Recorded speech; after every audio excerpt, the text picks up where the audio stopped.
Weeks quarterway issuing the quench green flag, so we're going to look for the start this next time by the Electric Boat Racing Club, sponsoring tonight's late model main event. Again, over the 20-lap distance, these very same late models back in action next Saturday night, along with the Busch Racing Series Modifieds and Limited Sportsmen. Again, we get our way at 5 p.m. next Saturday night. Well, the safety vehicle looks to pull off the speedway on the backstretch. Tom Gaudreau in car number 3, Connecticut, the 18 of Danny Field, up alongside of row number 1. Row 2, the 89 of Larry Cody, and the deucer, George Moose Hewitt. Danny Quarterway points to turn number 4, tightly bunched. They work their way through the turns, look to pick up the pace. Out of turn number 4 is Tommy Gaudreau against the bite out of turn number 4. Danny Field in car number 18, and the deucer, George Moose Hewitt. Quickly battle for that runner-up position. Larry Cody dropping back to the 4th spot. He's being challenged by the 41 of George Dorothy. Trouble down the backstretch. Ronnie Slack picking up the 16 of Bobby Brower. Rich Magnan in the 67 doing a nice piece of driving as he's able to slip up high. After that, looks as though it's car number 58 for Kevin Davis on the inside of row number 3. Quarterway points to turn number 4. Green flag quickly out in this main event. Out of turn number 4, Gaudreau with the advantage. Danny Field safely tucked in behind for that runner-up position, side by side. Larry Cody looks to pick off that 3rd position for George Moose Hewitt. Hewitt now back to the 4th spot with a deuce. Out of turn number 4. We look to get lap number 1 scored into the record books. George Dorothy holding off the challenges of Kevin Devis and David Blaine. Dorothy running 5th on the speedway. Devis now running 6th. David Blaine holding off the challenges of Mark Atkinson and John Brower Jr. Lap number 2 coming up this time by continues to be Tommy Gaudreau and Larry Cody. Moose Hewitt now up to the 3rd spot with car number 2. That puts Danny Field back to the 4th position. George Dorothy running 5th. That looks as though it's the 58 automobile for Kevin Devis. Side-by-side battle between John Brower Jr. and Mark Atkinson. Brower working down low with the 75, Atkinson up high with the 7X. Next in line, the 07 of Superior, then it's the 19 of Rondo and the 1 of Jerry Young. Lap number 4 coming up this time by Rich Magnan pulling off the speedway with car number 67. Gaudreau looking for his first ever late model win here at the Speedway in his sophomore season, driving the Burnett's Machine Shop sponsored Chevrolet. Larry Cody in the J&T Enterprises, sponsor number 82, runs 2nd. That's the deuce of Moose Hewitt, 3 wide. Out of turn number 4 is farmer Phil Rondo, quickly on the move. He's battling with the 07 of Superior and the 75 of John Brower Jr. Rondo coming out on top. He's already in the top 10 in car number 19. Out of turn number 4, we look to click off lap number 6. The top 3 continue to be Gaudreau, Cody, and Danny Moose Hewitt. Well, Eddie Field off the speedway with car number 30, ex-brother to Danny Field, presently running 4th on the speedway. Mark Atkinson running 5th on the speedway with car number 7X. After that, it's George Dorothy, Phil Rondo battling with Kevin Devis, Matt Sapiri, John Brower Jr., and Tommy Fox. So Tommy Fox beginning to make his presence felt with car number 47. As Fox looking to break out in the top 10 with that automobile. Meanwhile, we look to click off lap number 8. Cody continues to run 2nd. Moose Hewitt running 3rd. Atkinson and Danny Field running 4th and 5th, respectively. The field neatly strung out down the backstretch through the turns. Gaudreau looks to click off lap number 9. Halfway marker due out this time by is farmer Phil Rondo looking to break out in the top 5. Rondo looks to be challenging the 18 of Danny Field over at turn number 2. Rondo down low. Field up high, halfway marker out. It's 10 down, 10 to go. Gaudreau continues to lead. Larry Cody, George Moose Hewitt, Mark Atkinson, Phil Rondo, and Danny Field. The late model field neatly strung out around the 1/3 mile oval. Lap number 11 coming out this time by, we're 1 lap past the halfway marker.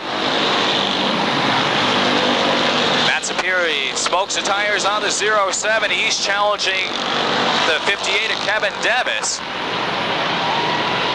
Devis able to hold his groove with car number 58 as the 07 continues to slip slide through the turns. Jerry Young begins to come to life with car number 1. He's driving brother Ronnie Young's entry tonight. Lap number 13 coming up this time by Gaudreau, continues to add to his advantage over Larry Cody and Mark Atkinson. Phil Rondo challenging for the 4th spot. He's got Moose Hewitt caught up high. Rondo picking off that spot. Hewitt now running 5th with the deuce. Then it looks to be Danny Field, the 58 of Kevin Devis, the 41 of George Dorothy. Devis next in line. 5 to go marker due out this time by the late models, clicking off their laps at a rapid pace as Danny Cordaway with the 5 to go marker being displayed. Cheerleader Tommy Gaudreau. Gaudreau looking for his first ever late model feature victory here at the Speedway.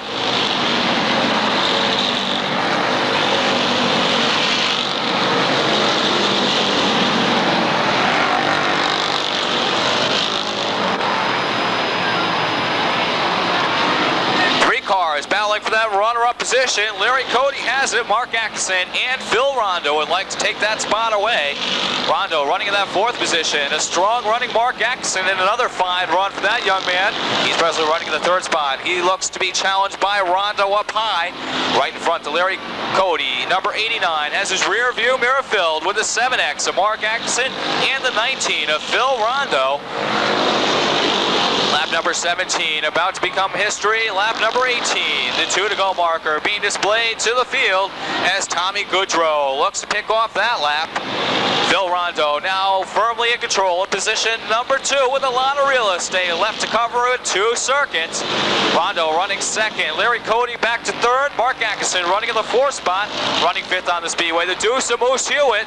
White flag out this time by is Tommy Gaudreau looking for his first ever late model victory here at the Speedway. The final time around the 1/3 mile oval, about to come to a close. Your leader working out of turn number 4 is Tommy Gaudreau, picks up his first ever late model feature victory. Farmer Phil Rondo settles for the runner-up position. Larry Cody and Mark Atkinson settle for position 3 and 4, finishing in the 5th position. Car number 2 for George Moose Hewitt of Uncasville. Well, picking up the win, his first ever full-body late model main event win, a graduate from the Limited Sportsman division here at the Speedway, driving the Burnett's Machine Shop. Interstate Battery, Galley Auto. Here we are, sponsored Chevrolet. That car also sponsored by Yorosky Trucking. Again, that's Tommy Gaudreau from Plainfield, Connecticut. Joe Golis looking to make his way down into victory lane as, again, Tommy Gaudreau picking up his first ever late model main event win. Well, Bobby, we're down in victory lane. The first win for this young man in the late model division. Driving, here we are, Interstate Batteries.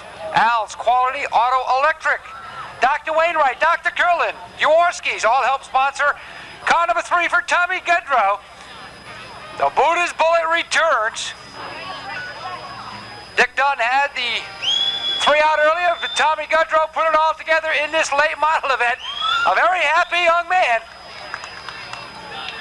Cheryl Coutu makes the presentation of the trophy to the winning driver.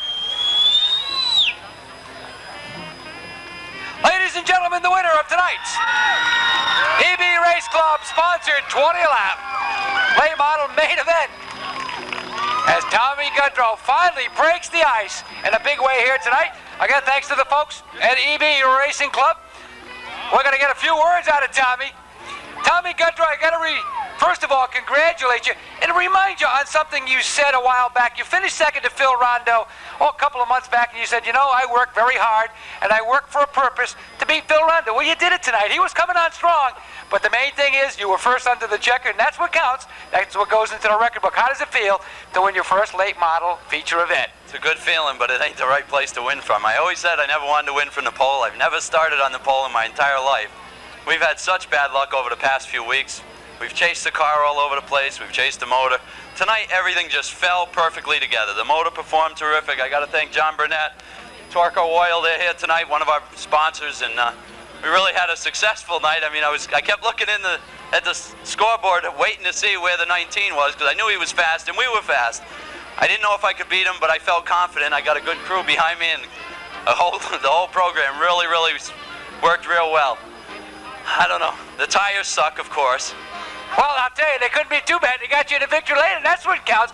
Where do you go from here? You got the first one. Does the second one come any easier, or are you going to have to still work as hard as ever? I don't know. They keep saying the second one comes easy. We worked really, really hard on the car the last 2 weeks. We got a new kind of crew chief, Steve. He's been at the shop like 3 days this week. We tore the complete car apart and started from scratch all over again, and the thing really, really performed real well tonight. My whole crew, this one's off to you guys. My dad, keep putting the money in it. And all my sponsors, can't say them all, but thanks for hanging in there. I appreciate all your help. Hopefully we'll be back next week from the back of the pack. That's what we like to hear. How about it, folks? Tommy Gaudreau picks up his first late model feature victory in a fine fashion tonight. All part of the EB Racing Club's night at the